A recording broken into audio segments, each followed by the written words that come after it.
So I don't know about you, but words like running and diet in my life usually are in context of something positive. Like when you go on a diet, you lose some weight, you hit a weight loss goal, or for running, you hit a PB and you're happy about it.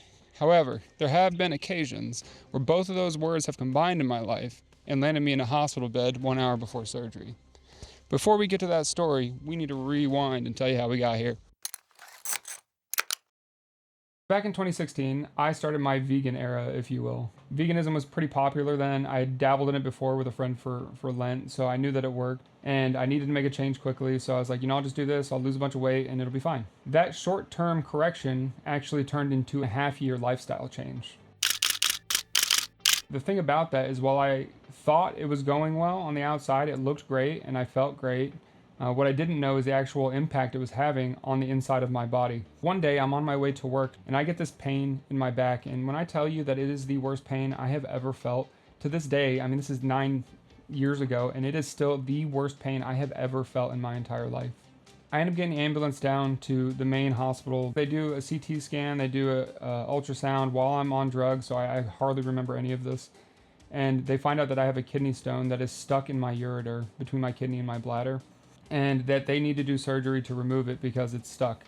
And in the recovery room, the nurse comes up and she gives me a pamphlet. The pamphlet basically told me that the way you get a calcium oxalate stone is you eat a diet high in oxalates, your spinach, your almonds, a lot of your dark leafy green vegetables, and basically everything that I had been eating in mass for 2.5 years. I didn't give up vegetables entirely.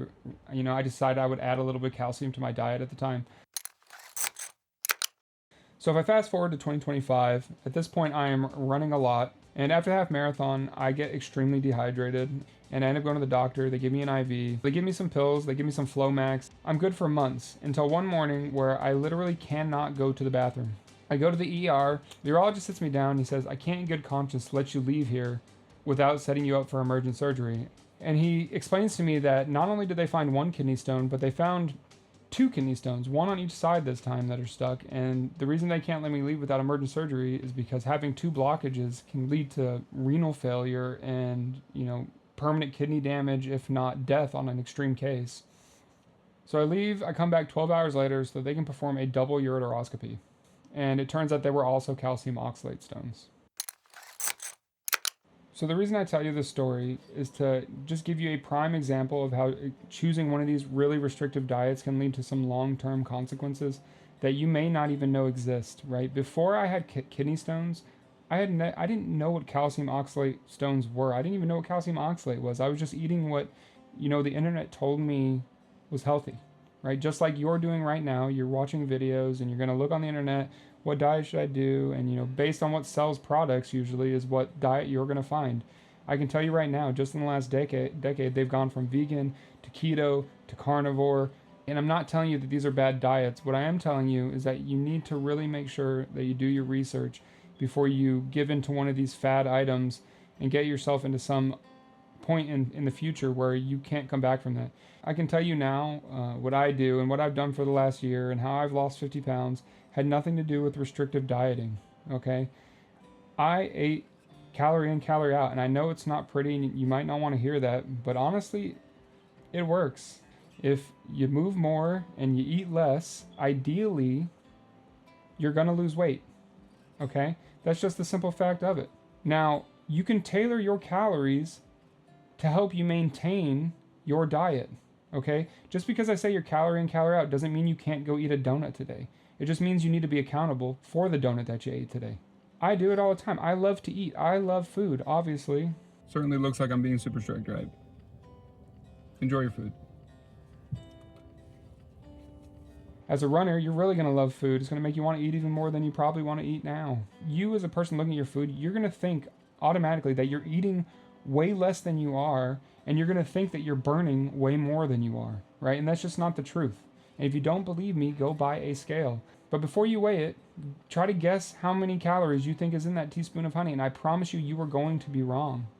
All right? Now take that, multiply it by the amount of things you eat throughout the day, and that'll show you just how far off from your actual calorie count that you think you are. When I lose weight, I don't need to rely on things like GLP-1s. I don't rely on things like crash diets anymore. I don't try to disclude everything. I try to get a well-rounded, a little bit of this, a little bit of that, eat the rainbow, if you will. And I'm happy with that diet, right? I don't feel like I'm missing out. When my wife brings home pizza for the day, I eat it. I just make sure that I don't, maybe that night I don't eat something else. I eat the pizza and then I move on. And then throughout the week, I make, better choices. If I have a choice to eat chicken or something else, I'm probably eating chicken. But you just need to account for it. And then as your body changes, your calorie requirements will change, of course. But just know that whatever diet you choose to stick to definitely can have long-term lasting effects. The kidney stones that I got in December were literally from the vegan diet that I had before. Because I started running, all the motion of my feet, and the constant slamming on the ground caused those kidney stones to basically become dislodged years and years later from when they were formed. Moral of the story is, just because you think you're making healthy decisions doesn't necessarily give you the healthiest or most perfect outcome. Another reason why I just don't think restrictive diets really help. I can tell you, I've tried carnivore and I like meat, but eating nothing but meat, it's not easy, okay? You can tell yourself in your head that you enjoy it because you love steak, and to people who can keep that up, good for you. But for the majority of people, that's just not the case.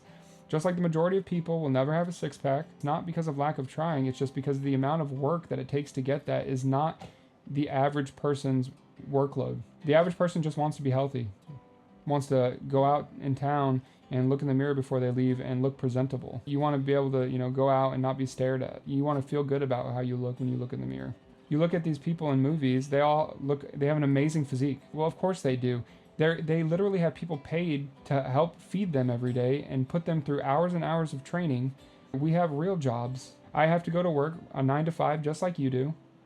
And then I throw in some running and some eating when I can. Right? I don't have a personal trainer that tailors my menu every day. Don't feel guilty about what you're going to eat. Everyone falls off the wagon at some point. It doesn't matter how good of a dieter you are. Right? Something will come up. If you have kids out there or you have a significant other, they're going to have a birthday. What are you going to do? Not eat their cake? That's not fair to them. Right? It's not fair to you. Enjoy the moments that you have while you have them. And don't punish yourself because you ate a couple extra calories. Doesn't mean don't stay off the truck. Right? You got to get back on there the next day and figure out, why your why is important to you. And honestly, that person you're having the birthday party for, that's probably your why. Right? You want to last a little bit longer for them, right? And you want to feel good about yourself. So I'll get off my soapbox, and I just hope that you do the research and use me as an example to why you shouldn't do fad diets, don't do extreme stuff, and thank God it was only a kidney stone, honestly. So basically, I wish you luck on whatever diet path you take, however your journey gets you to where you need to go. But please just be careful out there. Join us next time.